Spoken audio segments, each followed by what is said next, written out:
14, turn left heading 180, vectors for surveillance.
Hey, what's up guys? Tyler here with Secureteam. The amazing footage that you just saw is courtesy of our friend Steve, who captured this footage and who actually works in Texas and is the director of aircraft maintenance for a very popular corporate jet fleet. And he captured this amazing footage to which we will post the original link to. And I want you to head over to Steve's channel and subscribe because he's got some other amazing stuff and is growing his own UFO research channel. And we are proud to have worked with him and are doing whatever we can to help get his findings out there. So he captured this footage, and I think unbeknownst to everybody at the time, but afterwards it was realized that this odd diamond-shaped UFO looks eerily similar to the UFO seen in one of the top 10 most notorious and well-researched UFO sightings known in the entire world. And of course, I am talking about the Cache Landrum incident. Here's an image showing a side-by-side comparison of this UFO caught outside this plane and the UFO composite from the Cache Landrum incident, which happened on December 29th, 1980.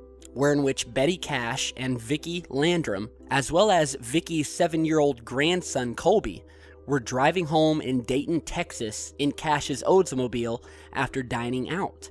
where at about 9 p.m., while driving on an isolated 2-lane road in the dense woods, they witnessed a massive light above the trees, and they initially thought the light was of an airplane approaching to the Houston Intercontinental Airport, about 35 miles away. And a few minutes later, on these winding roads that they were driving up, the witnesses saw what they believed to be the same light as before, but it was now much closer and very bright. Now, the light they claimed came from a huge diamond-shaped object, which hovered at about treetop level, and the object's base was expelling flame and emitting significant heat. At this point, Vicki Landrum told Cash to stop the car, fearing that they would be burned if they approached any closer. However, anxious to see the object closer, Cash and Landrum got out of the car to examine the object. Colby, the child that was with them, was terrified, however, and Vicki Landrum quickly returned to the car to comfort the frantic child. Cash remained outside the car, mesmerized by the bizarre sight, as she said, and the witnesses said that the heat was strong enough to make the car's metal body painful to the touch. And Cash said that she had to use her coat to protect her hand from being burnt when she finally re-entered the car. When she touched the car's dashboard, Vicki Landrum's hand pressed into the softened vinyl, leaving an imprint that was evident weeks later. Investigators cited this handprint as proof of the witness's account. So at this point, the object moved to a higher point in the sky. As it ascended over the treetops, the witnesses claimed that a group of helicopters approached the object and surrounded it in a tight formation. Cash and Landrum said that they counted 23 helicopters and later identified some of them as tandem rotor CH-47 Chinooks used by military forces worldwide. Now, once the object moved out of sight, with the roads clear, Cash drove on, claiming to see glimpses of the object and the helicopters receding into the distance. So this sighting, according to the witnesses, lasted about 20 minutes. And based on a book by John F. Schuessler, it appears that the observers were southbound on Texas State Highway FM 1485 when they saw the object. And what you're seeing here are actual burn marks on the hands of the witnesses.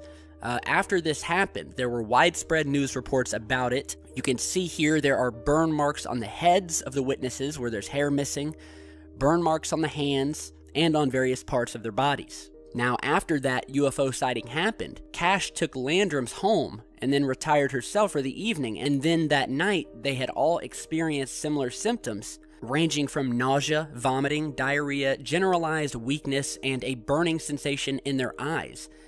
And feeling as though they had suffered sunburns. And over the next few days, the symptoms worsened, with blisters appearing on their skin, to the point where they were admitted to the emergency room on January 3rd, 1981, and especially Mrs. Cash, who received the worst of it, and was quoted by one of the doctors at the hospital as saying that she could not walk and had lost large patches of skin and clumps of hair.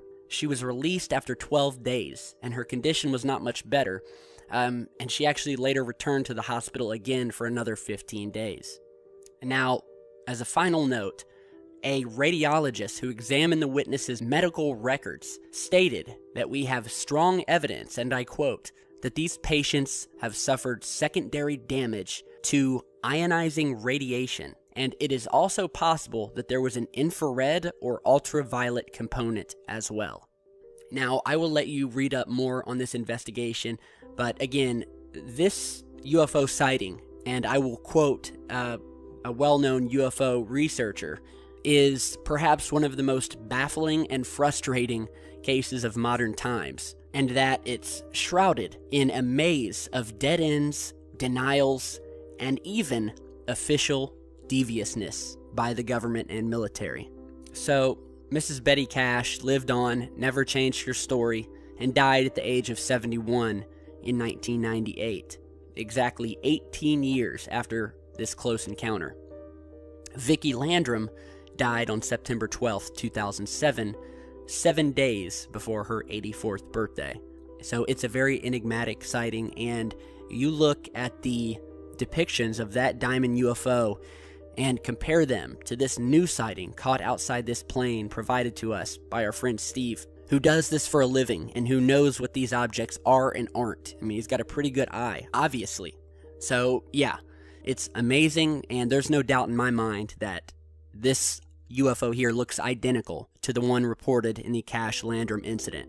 So, again, big thanks to the source for allowing us to show this footage to you guys. It's amazing. Let me know what you guys think. Be sure to like, share, and subscribe on your way out. We have a lot more that we're going to be posting on in the next couple of days, so be sure to stay tuned. Follow us on Facebook and Twitter. And yeah, thanks for watching. Stay safe, guys.